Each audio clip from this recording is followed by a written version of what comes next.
Hello, everyone. Good morning. We are just admitting people, letting everyone drop in, and we should begin within the next couple of minutes. So thank you for joining us. We'll begin shortly.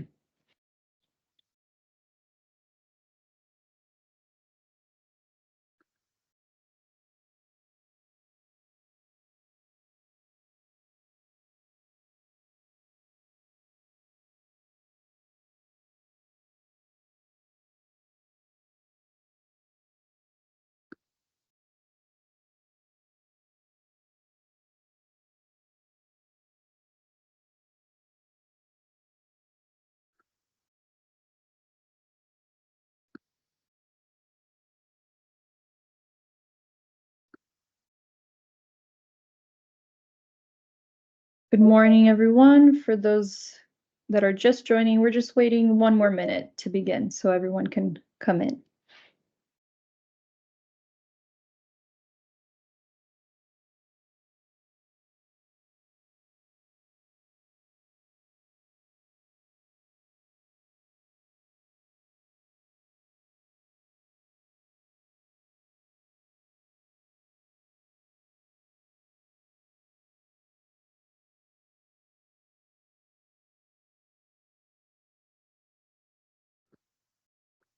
Great. So I think in the interest of time, we can go ahead and officially welcome everyone to Biophilica's Q1 2021 VCM update webinar. My name is Annie Grote, and I am Biophilica's Intelligence and Engagement Director here.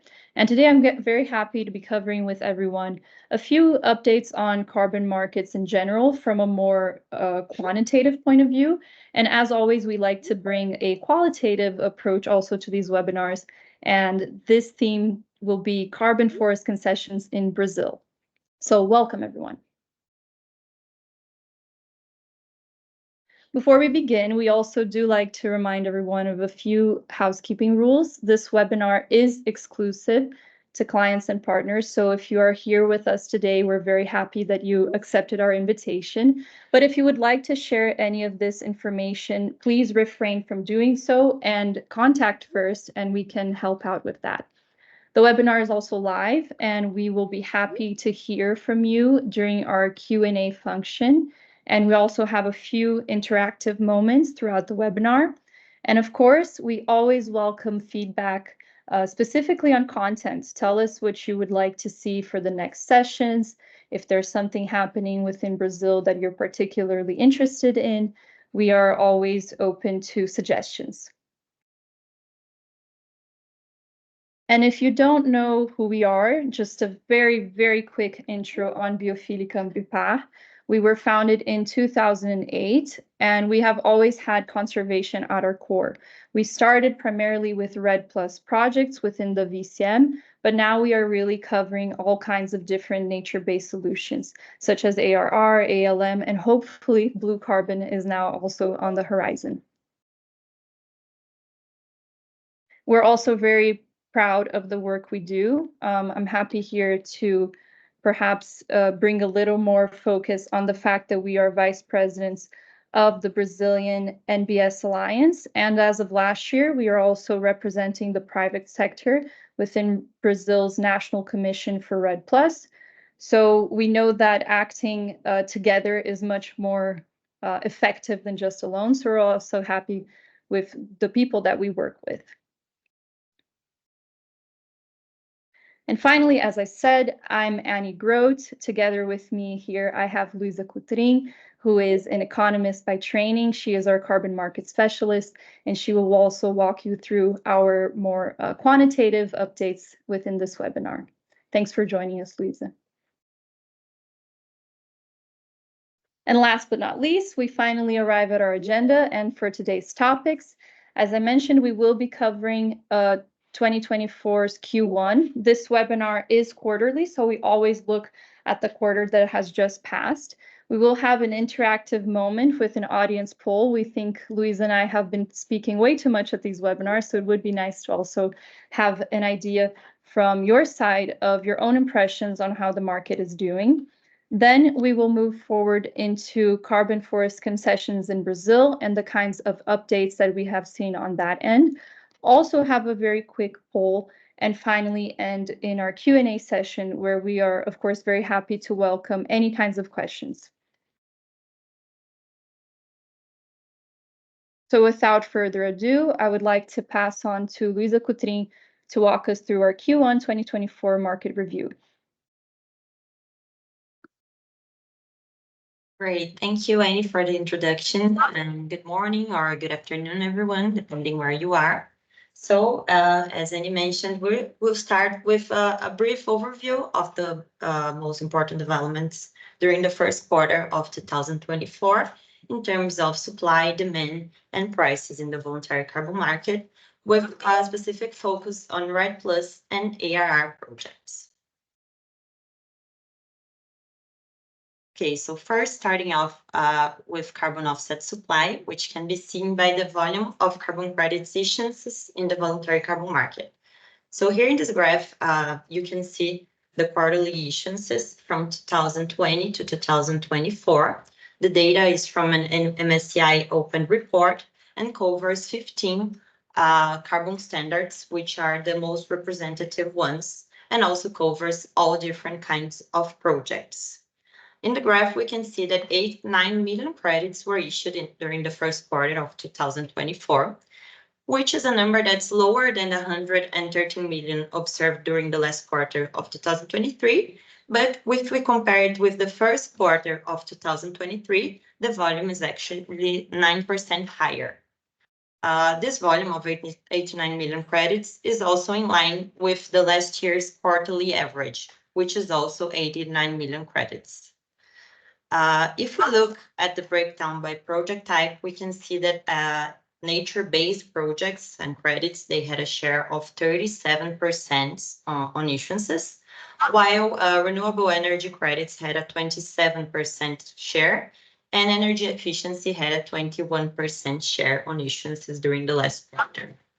The biggest issuance from one specific project was from a jurisdictional REDD+ project located in Guyana, which issued 7 million credits during the last quarter. This project is certificated by the R3 standard. So in conclusion, the supply levels and volumes is in line with what we have seen during the last quarters. So moving on, here we can see carbon offsets demand, which can be represented by the number of offsets retired.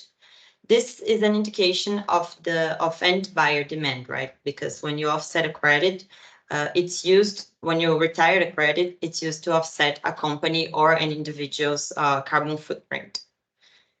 So in this graph, we have quarterly retirements, also from 2020 to 2024, and data is also from MSCI and covers 15 of the main carbon standards in the market. Here you can see that during the last quarter, there was strong activity in terms of retirements. So 55 million credits were retired during last quarter.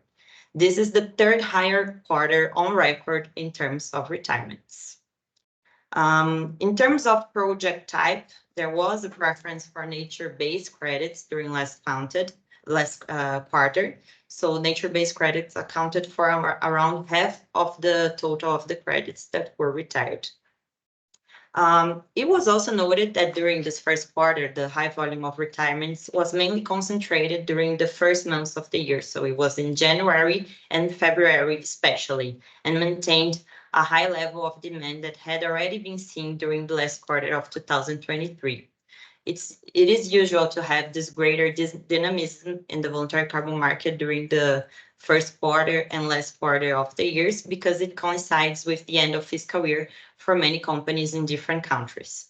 So we're yet to see if during the next quarters there will be this great dynamism in terms of retirements.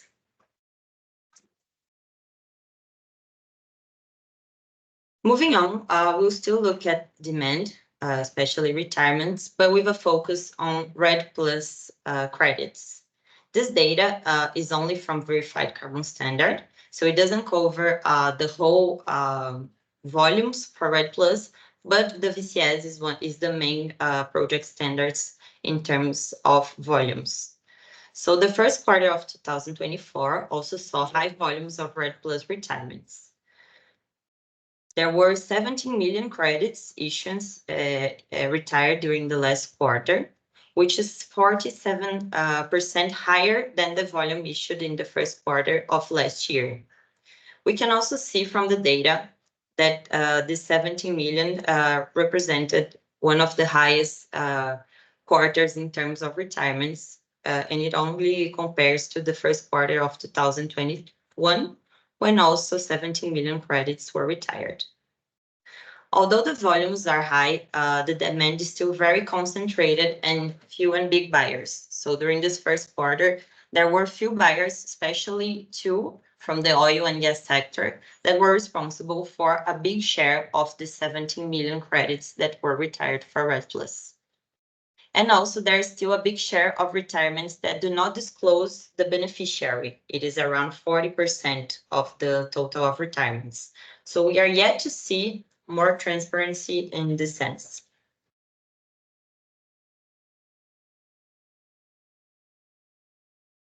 Okay, so moving on, we're still looking at retirements, but now with a focus on ARR projects. So afforestation, reforestation, and regeneration projects, which could be fitted into the removals category. Here we also have historical retirements on a quarterly basis from 2020 to 2024, and data is also from VCS, so it does not cover the whole AR market, but a big part of it. And we can see that for AR, there was also a high volume of credits retired during the first quarter, and actually it saw a record high in the first quarter of the year. So 3.5 million credits were retired from ARR projects, which is higher than all the previous quarter that can be seen on the graph. This volume of 3.5% is actually 132% higher than the volume retired in the same period of 2023.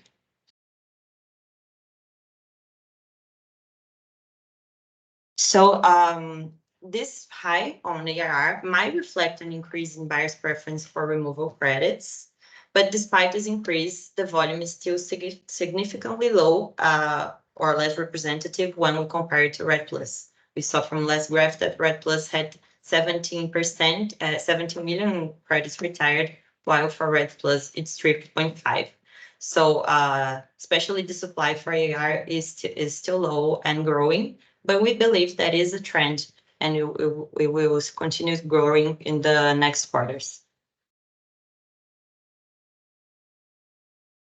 Okay, so moving forward, here we are still looking at demand, so at retirements, but with a breakdown by vintage type or by vintage age. In the graph, you can see the retirements from 2020 to 2024 broke down by the vintage age. During the first quarter of 2024, there was an increase in the share of retirements of vintages that are 6 years or younger. So that means vintages from 2018 or newer years. This share represents 63% of the credits that were retired during the period.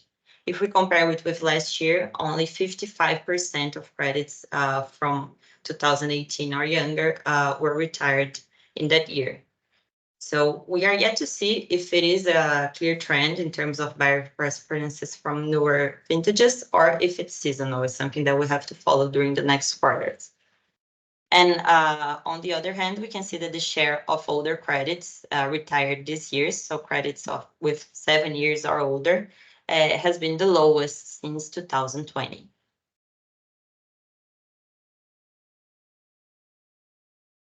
Here we have the same graph, but only looking at RED Plus retirements.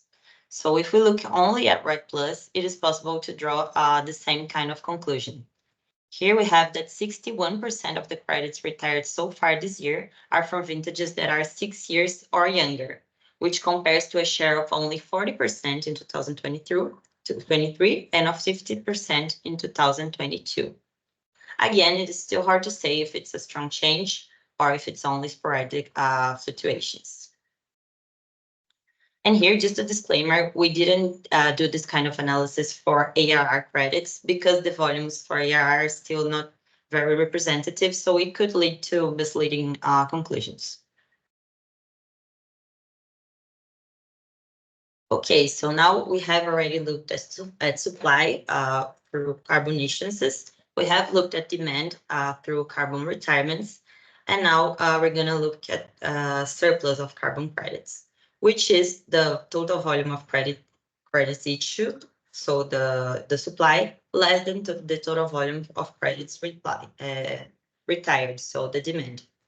Here, the surplus represent the total volume of credits that are available in the market and that can be used to meet retirements. The surplus has increased during the last quarter, so it added up to 1,079 million credits available in the market as a surplus, but the pace of growth is decreasing. So during last quarter, the surplus increased by 3%, while during the last quarter of 2023, the surplus growth was at a rate of 44.5%.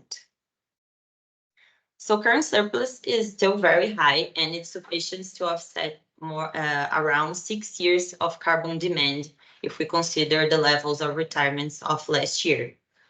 But the surplus includes old vintages that in the future might not be used or might not be interesting for buyers to retire their credits. It includes different kinds of project types. So it has also this qualitative aspect that we have to look into.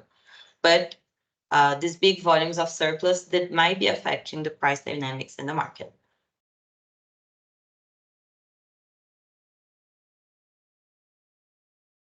Okay, so we've looked at volumes. Now we're going to give a review on prices, and this is focused on REDD+ credits. So this graph shows the benchmark provided by Opus for REDD+ prices, and it's opened by vintage, and it considers offers, bids, and trades for volumes between 2,000 and 49,000 credits. It is an average, so it is important to say that it does not reflect specific project prices. It does not reflect Biofílica prices, but it gives a sense of where the prices are going. But it's also important to say that we are seeing a greater dispersion in terms of REDD+ prices in the markets. So in general, during the first quarter of the year, the REDD+ price of credits had a slight decrease. But if we look at a longer period, it can be seen that they are relatively stable since the beginning and the middle of 2023. So during 2023, the beginning of the year was very turbulent. It had very challenging macroeconomic conditions, some media publications criticizing REDD+, so a lot of volatility on prices.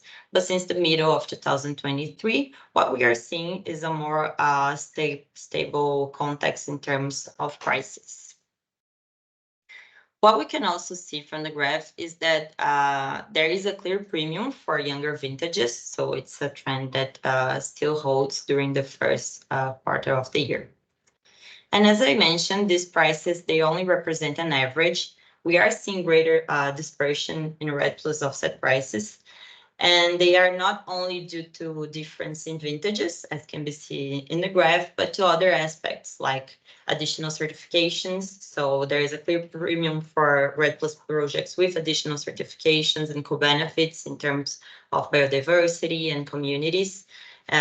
If the credit is transacted in a primary or secondary market, it also affects the price, and also specific project aspects. So please just use this as an average. Okay, and here to finish, we'll just have a brief look on company climate commitments, because it gives us a sense of where future demand is going.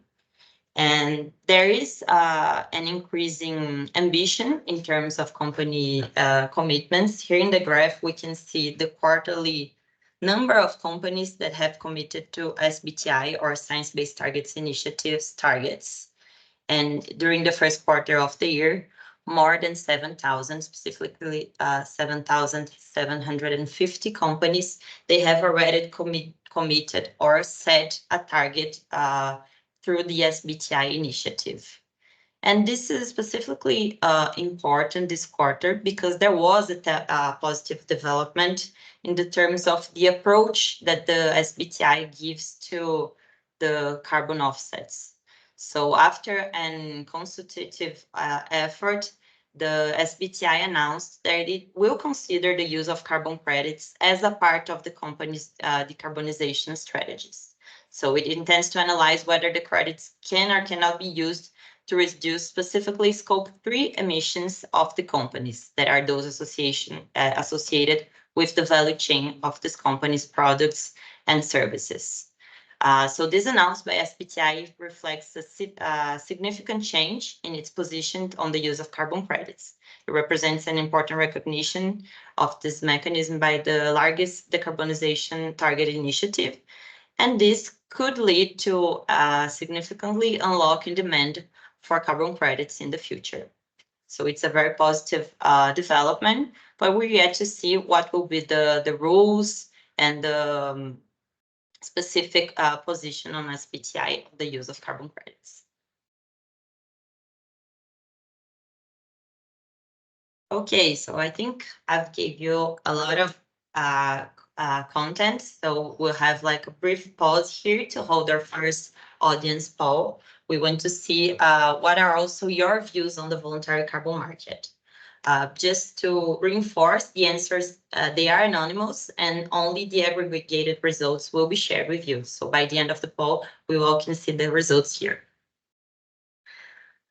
So I'll start off with the first question. It is related to prices. We have seen that there has been this slight decrease in the prices of REDD+ projects during the first quarter of the year. And we want to know, where do you think the price for REDD+ will go by the end of 2024?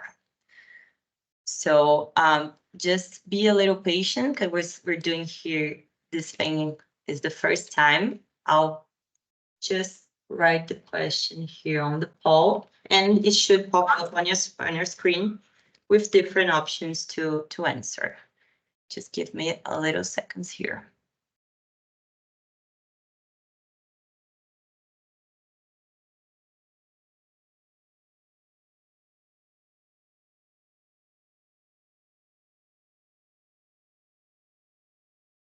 I'm getting there.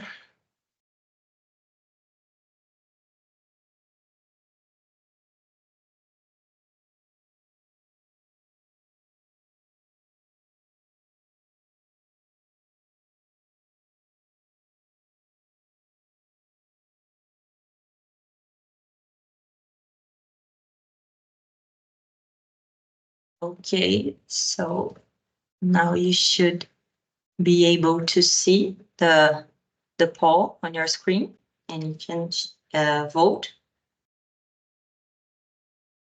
Just give a little moment so you can now vote.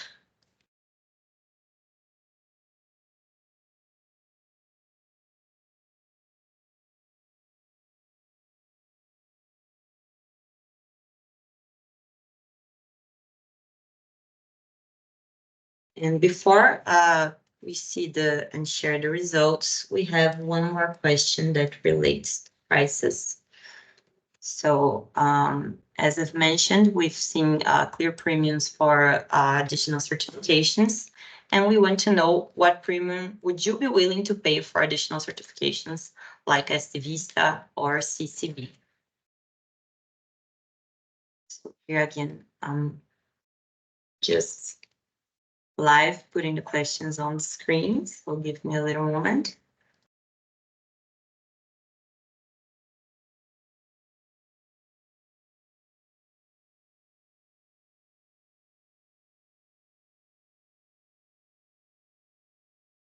Okay, so now you will also probably will be able to see the next poll. I'll give you a brief moment before we share and discuss the results.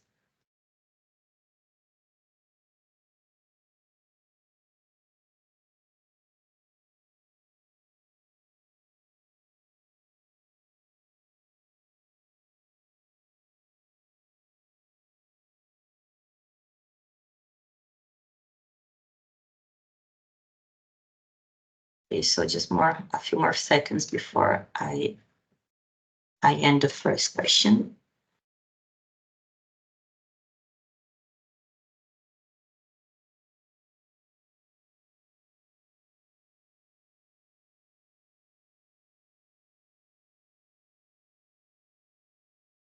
Okay, so I said we already have some answers here.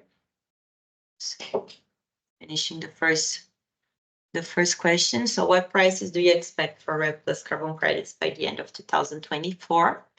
50% of the answers said between $9 and $12. So this is an average. I believe it represents a slight increase when compared to the prices seen during the first quarter of the year. And 36%, I'm sorry, of the audience says it expects a price between $4 and $7.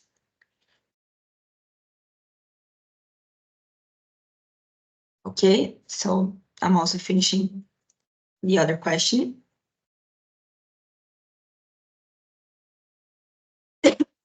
Sorry for that. So what premium would you be willing to pay for additional certifications like SD Vista or CCB? Big part of the audience, 77% of the answers said that it would be willing to pay a premium between $2 and $3, and which, at least from OPIS data and other benchmarks that we follow, is kind of already the premium that has been paid for this kind of additional certifications. And then 9% of the answers said they would be willing to pay between $4 to $5, and also 9% of the audience said it's willing to pay higher than $5 for additional certifications. So very interesting.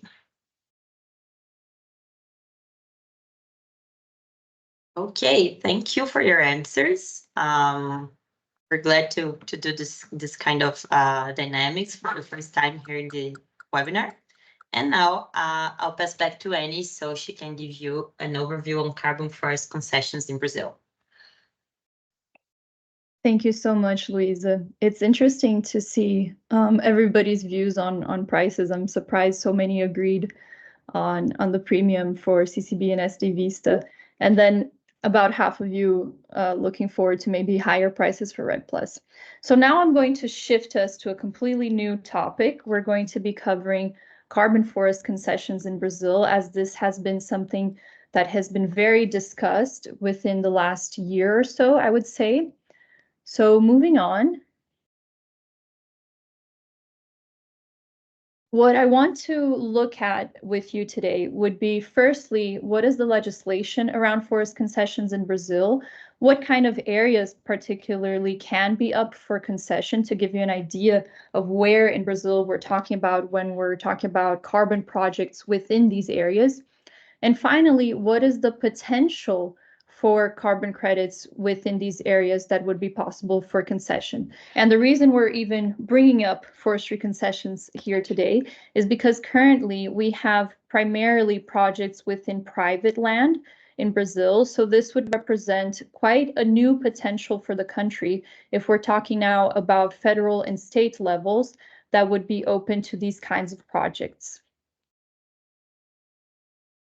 So beginning with the legislation around forest concessions in Brazil, I think it's very important to note that we have, all the way from the Brazilian Constitution, legislation around forest protection.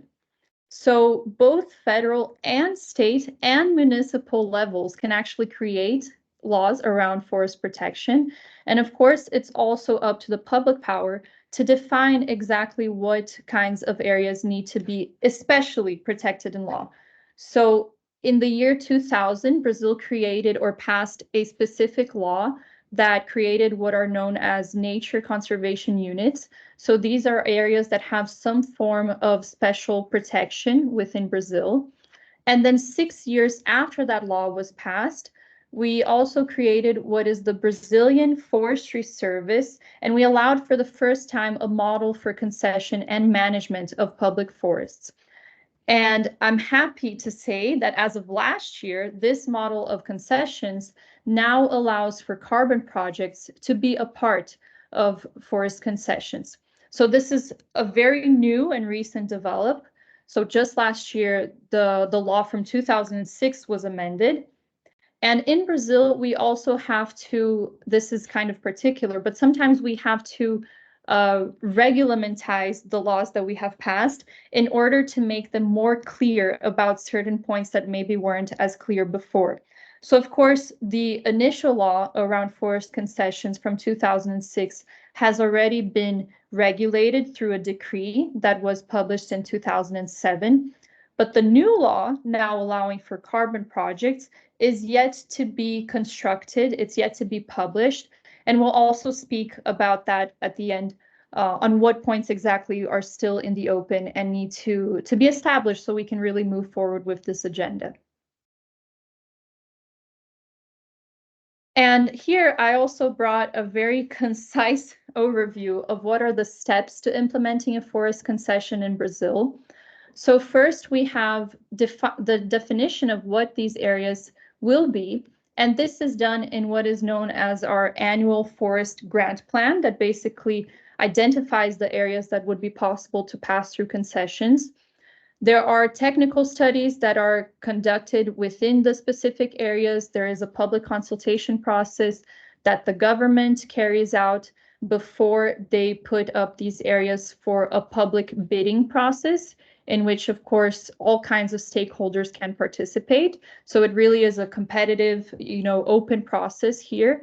And finally, there is, of course, the signing of the contract and a last technical supervision of the forest concessions activities to ensure that it's all in compliance. So this, in a nutshell, is what this complex process looks like. But we have all the way from identifying the areas to a bidding process, and finally also making sure that the activities are carried out in compliance.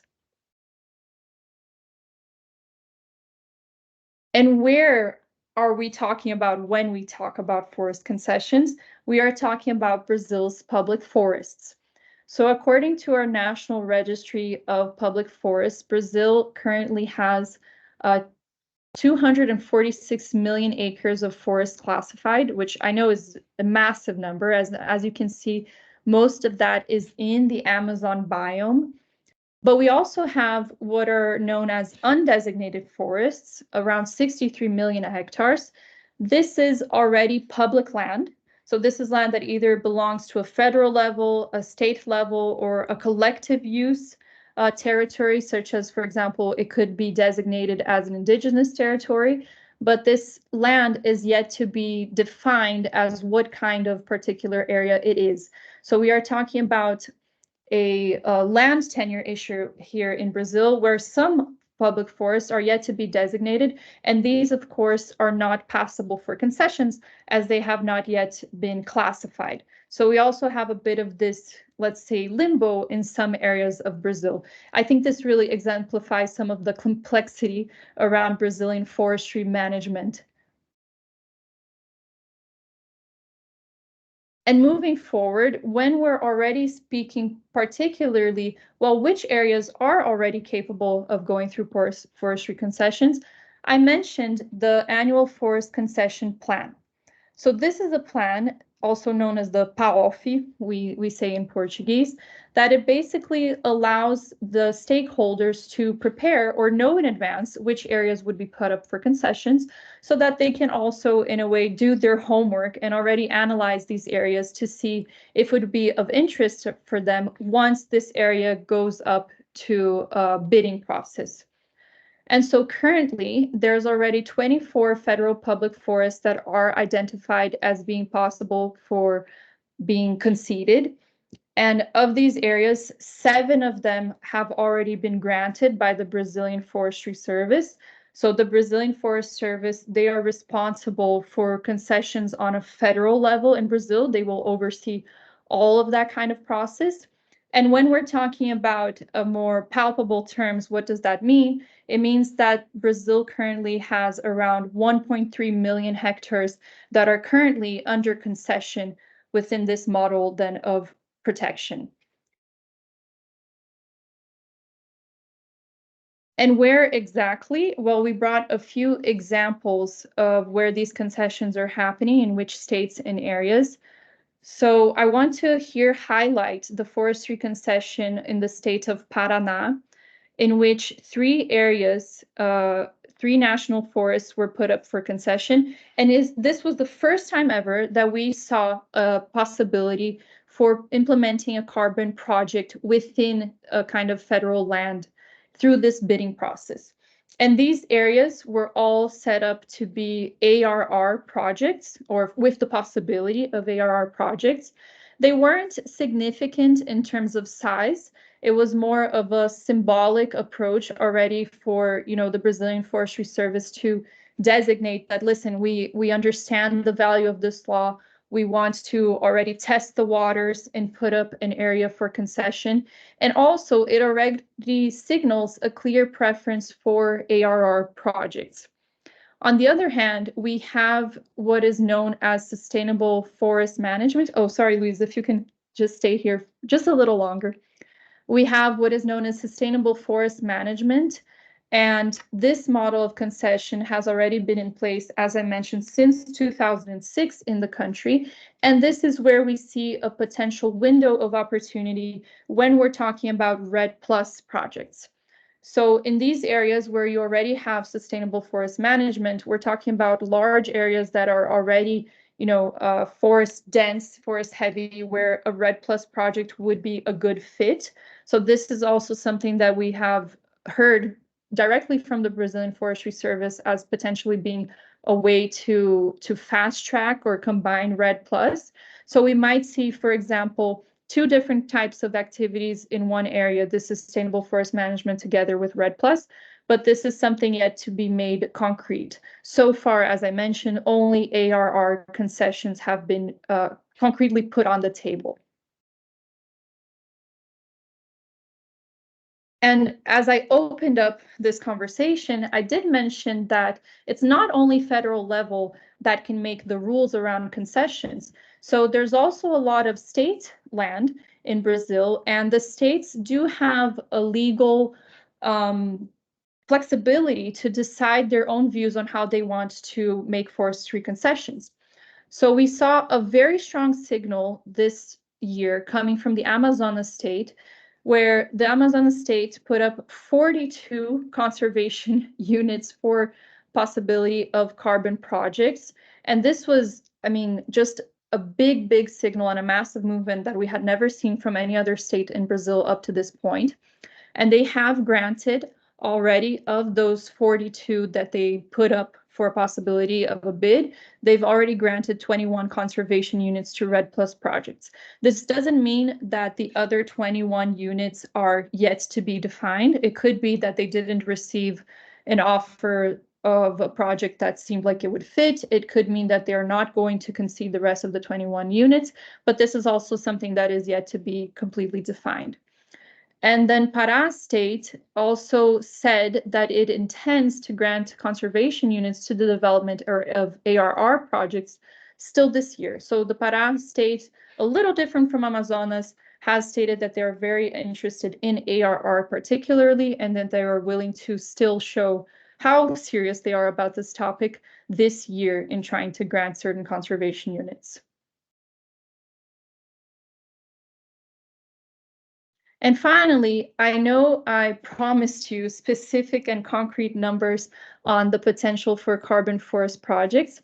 Those numbers do exist because us here at Biofílica Ambipar, and together with the law firm known as Tayu & Schecker here in Brazil, we entered a consortium to participate in a bidding process in order to carry out a detailed study on the potential of carbon credits in federal conservation units in Brazil. And this process happened in September of 2022. So it has been quite a few years that we have been working on this study. You can go ahead, please, Luisa.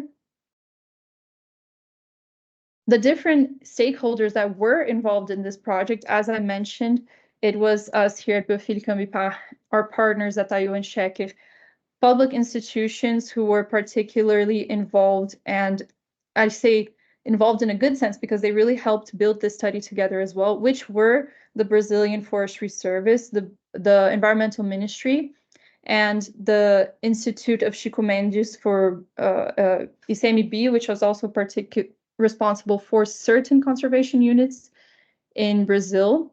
And we also were hired directly by the Brazilian Bank for National Sustainable Development, the BNDES. And so this was a study that was carried with, as we say, many hands together. And finally, what is in this study, if we can move on to the next slide, please. I'm not allowed to tell you as of today, but I can say that finally the study will be published this week. So almost 2 years in the making. Can you all hear me okay? I saw a comment on the Q&A that I might be on mute. Okay, perfect. You're great, Annie. Okay, great. So what I can tell you is what's included in this study, though I cannot tell you today the specific numbers. So we have mapped out the carbon credit generation potential for both REDD+ and ARR projects on these federal lands that would be possible for concessions. We've created a benchmark analysis of other kinds of examples. We have segregated this list into the highest potential for each type of project. We have a rank of the areas with the highest potential. And of course, as I mentioned, this study was also in largely part conducted by IU and Chequer. So we also have legal recommendations on what we believe would be the best way to move forward with regulating this newly passed law. So I'm sorry that I cannot bring the hard numbers here, but this is perhaps please look out for the publication of this study this week. It's over, if I'm not mistaken, right, Luisa, 400 pages long, and you can skip to the good parts and get all of this information very soon.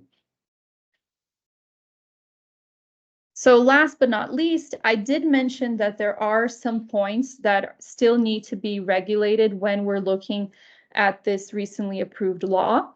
And this is something that I really think we're going to have to almost figure out in a learn by doing manner.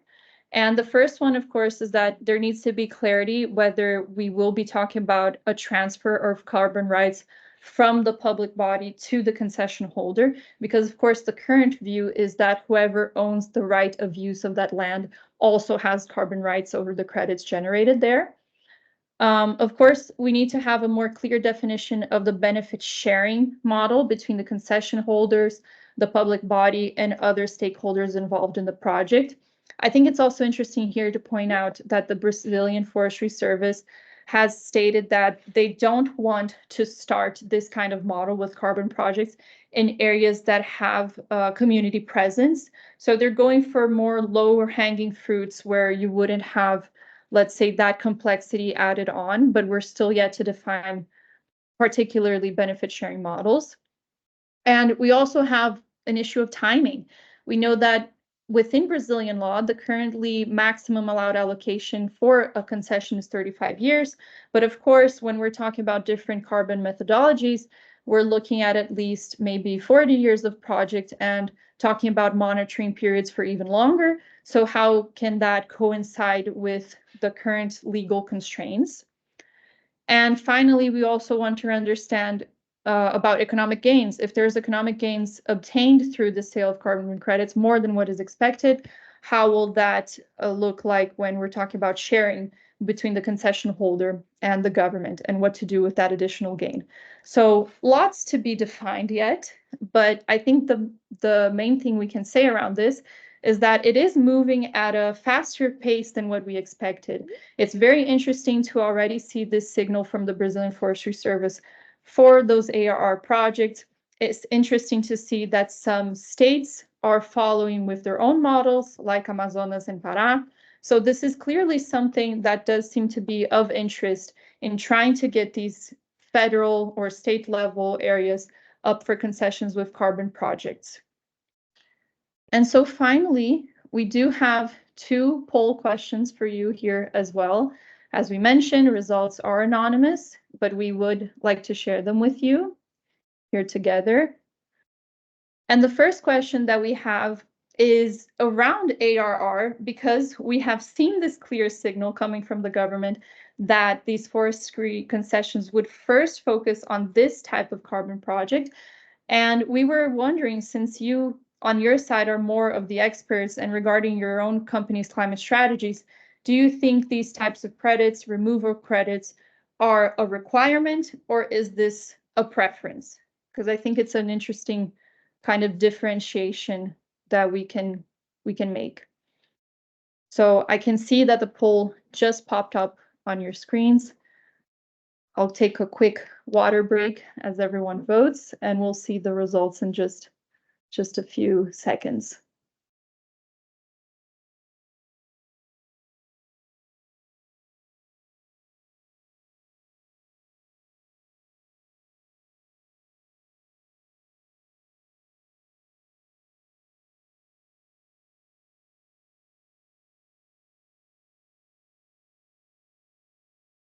Interesting.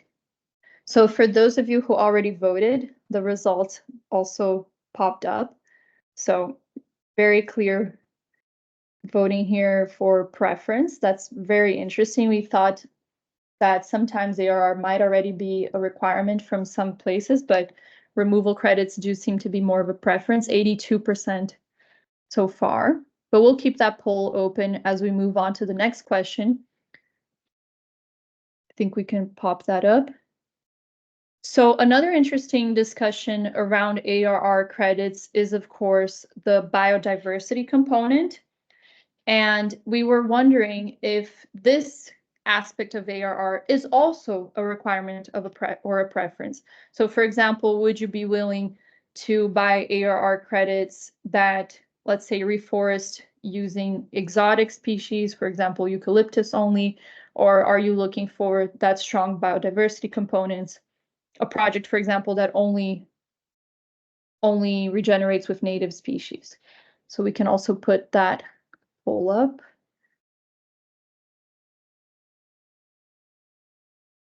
And again, whether it's a preference, requirement, how do you see this type of project?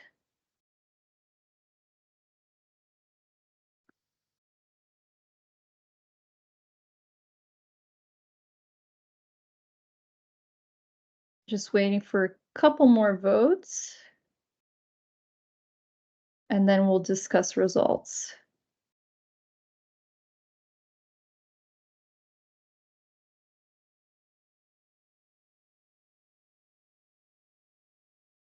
Okay.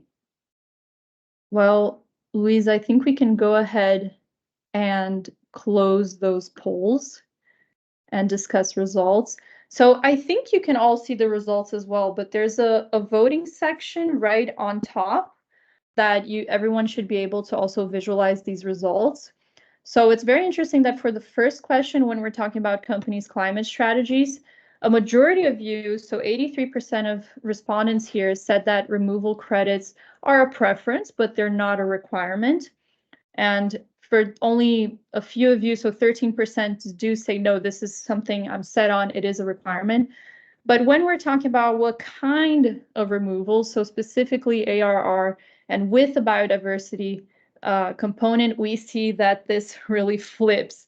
We're talking about more of a requirement and not a preference. So 65% of respondents here say, no, I'm looking for that biodiversity add-on. This is something I really consider important and it is required. So that's really interesting. It really also goes to show that, as Luisa mentioned, we don't have that many ARR credits on the market haven't been emitted yet, but we already have some clear signals on what kind of ARR credits people are looking for. And here we're looking at, high quality with this added biodiversity component. So I think finally, I would like to invite Luisa back here with me, and we can just quickly walk through our key takeaways, and then we'll pass through the questions together. So Luisa, if you want to start us off, please. Great, thank you, Annie. So I think we'll be very brief here, just walking through the takeaways. So first, the last quarter, so the first quarter of 2022 was of 2024 was the third higher in terms of retirements on record. So we saw a lot of activity in terms of demand for carbon credits, and for ARR especially, the retirements hit a record high during the quarter. We've also seen high demand for REDD+ during this quarter. In terms of prices, there was a slight decrease, but not very significant for REDD+ credits. But what we have seen is a big price dispersion among vintages and among projects, so related to specific aspects of each project. When we talk about companies' climate commitments, they keep increasing. And there was also this interesting development of SBTi that is analyzing the use of offsets to meet Scope 3 reductions targets. So I think, Annie, you can cover the last takeaway here regarding forest concessions. Yeah, just to finish us off, as I already mentioned, this is a new regulation. So it's a new law that passed in 2023. So it's still up for reglementation. But as I said, we do expect a larger potential now for the generation of carbon projects in Brazil as a whole, as this public land is now available. And this will be focused primarily on ARR in the short term, but as I also said, with a window of opportunity for REDD+ as well. So with the last few minutes, I think it would be a good idea to take questions. We have the Q&A chat on the side that I see already some of you have been using, and you also have the poll results there. And one of the questions we had is from Amanda Carvalho, saying regarding forestry concessions, how will carbon credits be split between government and the investor? So as I mentioned, Amanda, this is still an open question. It's something that will have to be defined within a decree that would be published around this law. And it's something that I'm particularly very curious and interested to see when we're talking about the contracts for these bidding processes, because that's where we would really see what kind of split the government is looking at.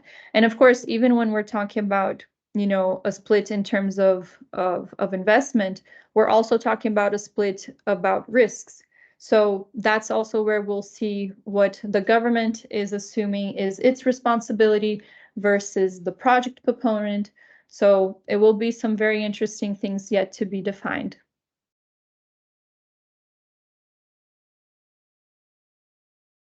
Are there any other questions? There's one here, Annie, on the Q&A section. I think I can take this one, and then you, if you want to comment on that as well. So Natalia, she said, hello, thank you for the presentation. It's a pleasure. I'd like to know whether you find any correlation between the REDD+ price decrease and the SBTi prices related to carbon removals, Scope 3 goals. Thank you in advance. Thank you, Natalia, for the question. I believe we didn't find this kind of correlation between the price decrease and the SBTi. I believe the decrease was along the quarter, while this SBTi development was by the end of the quarter and beginning of April. And actually, we see, although this development by SBTi was kind of confusing, we see as it is a positive development for the market. So they're yet to give more detail on whether and how the credits could be used for Scope 3 emissions targets. This is something that is still being considered, but we think that this change in the approach is actually something that could be looked as positive and could influence future demand in the market. So no relation to the developments in prices for the last quarter. Maybe you want to comment on that as well, Annie?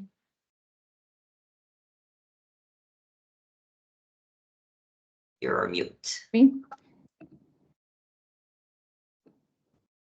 Sorry, apologies. So I think the only thing to add, Lou, is that just to be clear, the SBTI currently does not allow any kind of carbon offset use. It does say that it could be used for once you already achieve between 90 to 100% of your target, then you can bring in carbon credits to basically complement that, but it doesn't go directly towards your target, right? Your target itself is already that 90% we're talking about. So as you mentioned, it would be something new and completely different from the current way SBTI looks at the VCM, should they come at the end of their analysis and decide that these credits can be used.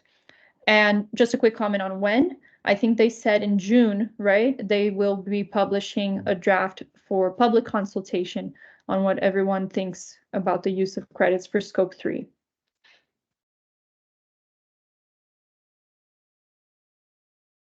So any other questions, comments?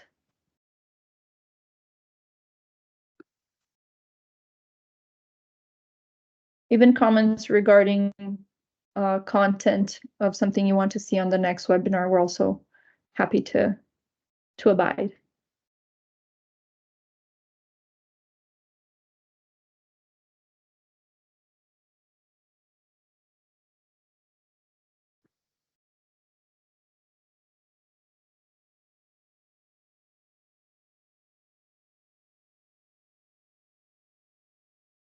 I think if there's no more questions, perhaps we can give back these few last minutes to everyone and just make some last announcements.